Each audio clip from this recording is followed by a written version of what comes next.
For Unit 1, Day 2, the topic is absolute value equations and inequalities. It says for absolute value, a real number's distance from 0 is written as the absolute value of x. Usually you learned that when you have a number inside of the absolute value, it can be negative or positive, but when you solve that, it becomes positive because, again, it's the distance from 0. A distance cannot be negative.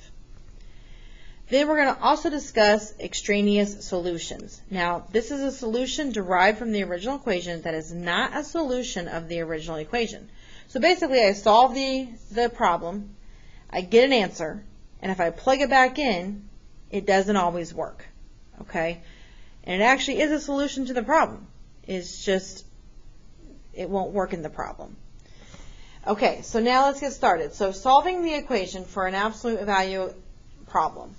When you have an absolute value here, like the absolute value of 2x minus 1, if this number is positive, then what you do is you write two separate equations. It looks like this. 2x minus 1 equals 2x minus 1 equals. Okay? Again, as long as this is a positive number, you write down positive 5 and negative 5. This must be positive. If that was a negative 5 right there, you would say this has no solution. You cannot do this problem. Okay?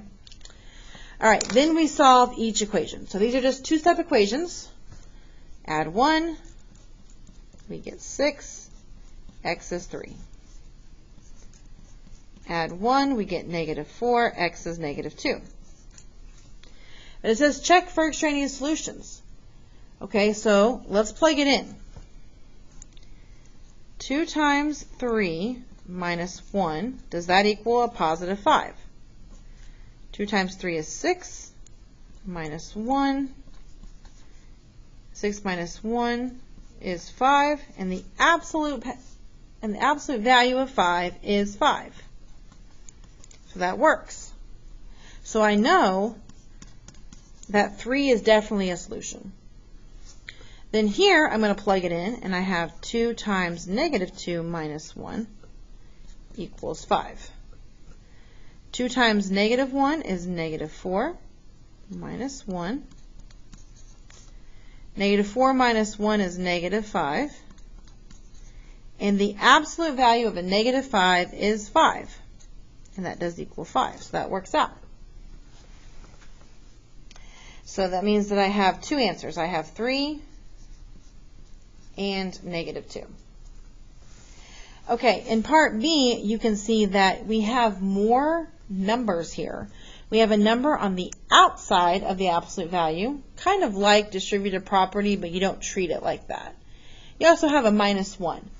So the goal is that you want your problem to look like this every time. You don't want any numbers on the front or the end of this.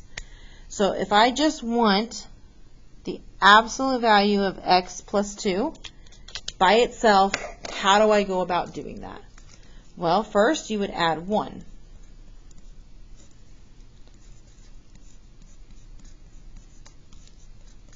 And 8 plus 1 is 9. Second, to get rid of that 3, you're going to divide the entire side by 3. This cancels this out. And we have the absolute value of x plus 2 equals 9 divided by 3 is 3. And I just say make sure that your absolute values don't look like a 1. But here is our final equation that we can go ahead and break down to two pieces. So I check, is this number a positive number? Yes. All right, well then I'm going to write this twice, x plus 2 equals, and x plus 2 equals. That's going to be a 3 and a negative 3. So if I subtract 2, I get 1. If I subtract 2 from negative 3, I get negative 5. Okay, it says that we need to check this again. So I don't have a lot of space here. So for this first one, x equals 1, I'm going to plug it back into the original. So 3 times 1 plus 2 minus 1 equals 8. So 1 plus 2 is 3. Now, this is saying, okay, this number right here, is this a positive or negative? Well, the absolute value of 3 is 3. So I'm going to say, okay, well, 3 times that 3 is 9, minus 1 is 8. True. That's true. So I know that x equals 1 is the correct answer. Okay, now for the second one, I need to know, does it work? Let's try. So I'm going to plug a negative 5 into x up here. Sorry.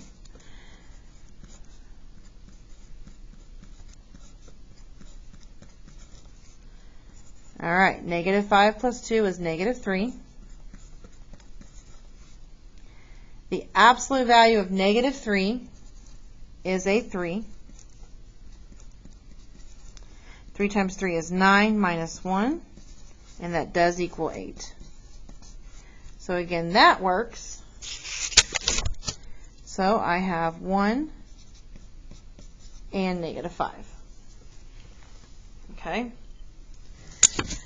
Letter C and letter D, these two are very similar in their setups. So, as you can see here, we don't have just a number by itself over here. We have an expression. But check on this part. Do you have just the absolute value?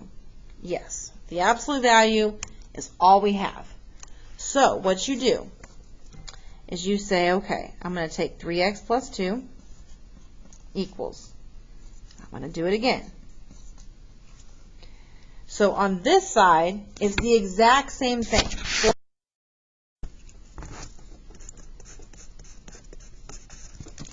But over here, you have to do a negative quantity for x plus 5. Then you solve each equation. So this one, let's solve it. I'm going to subtract 3, subtract 5. So I get a negative 3 for this x.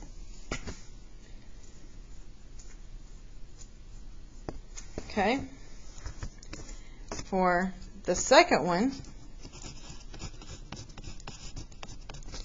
we distribute and we get negative 4x and negative 5. So if I add 4, I get 7x. And if I subtract 2, I get negative 7. This leaves me with negative 1. Okay, I do realize there's a mistake here, so let's go back to this one real quick.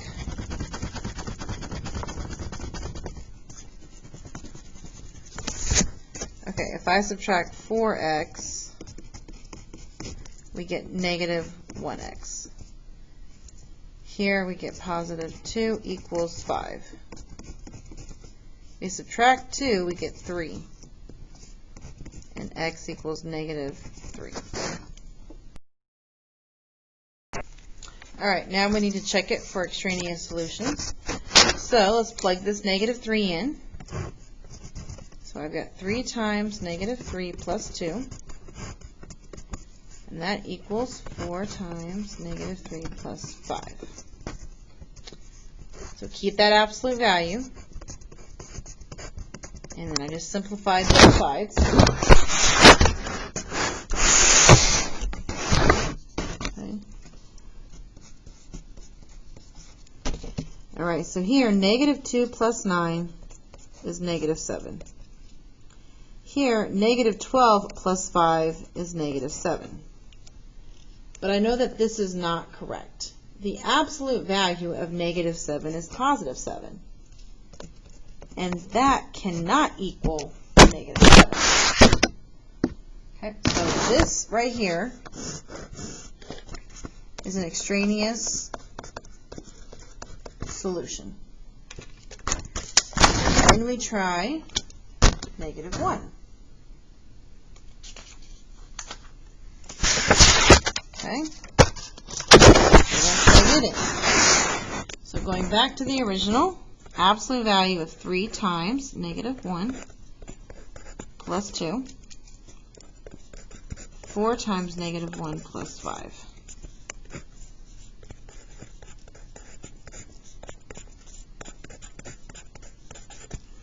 Okay, so negative 3 plus 2 is negative 1. Negative 4 plus 5 is 1. The absolute value of negative 1 is positive 1, and that does equal 1. So that is my solution. So if you were working out a problem and it asked you for the solutions, you'd want the real solution, which is negative 1. You'd want to make sure that you checked your answers. So x equals negative 1. All right, letter D is the same way. The most important part here is just knowing how to set it up. So when I look at the problem, again, is that absolute value by itself? And it is. There's no numbers on the outside, in the front, or the end. Okay? So then I'm going to say 5x minus 2. So on the first one, it equals the exact same thing, 7x minus 4. Or sorry, plus 14. Over here, it's a negative, parentheses, 7x plus 14. So let's solve. If I subtract 7, I get negative 2x minus 2 equals 14. That's 16, and then x would be negative 8. Here, I need to distribute the negative. And if I add 7x to both sides, I get 12x.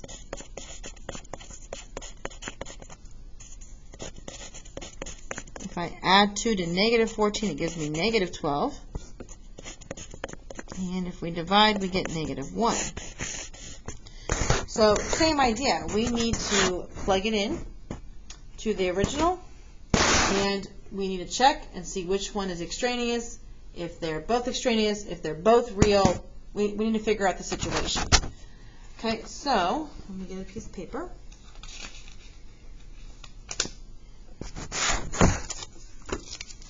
All right, so for the first one, for this, I'm just going to run through it by checking it pretty fast and just figuring out which is correct.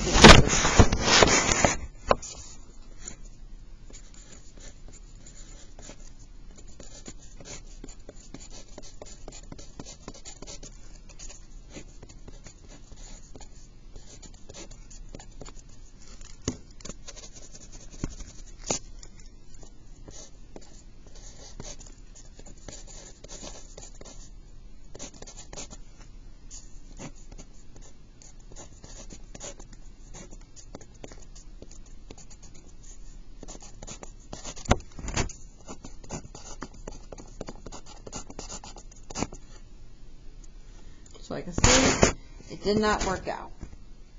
Okay, so I know that that first one is extraneous.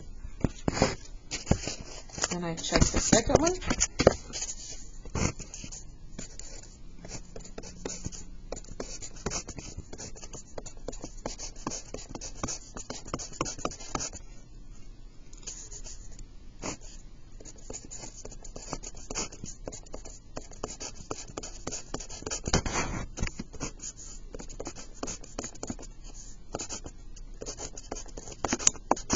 Okay, so then there, it worked out perfectly. So I know that my solution is x equals negative 1. For the second half of the notes, it'll be in the second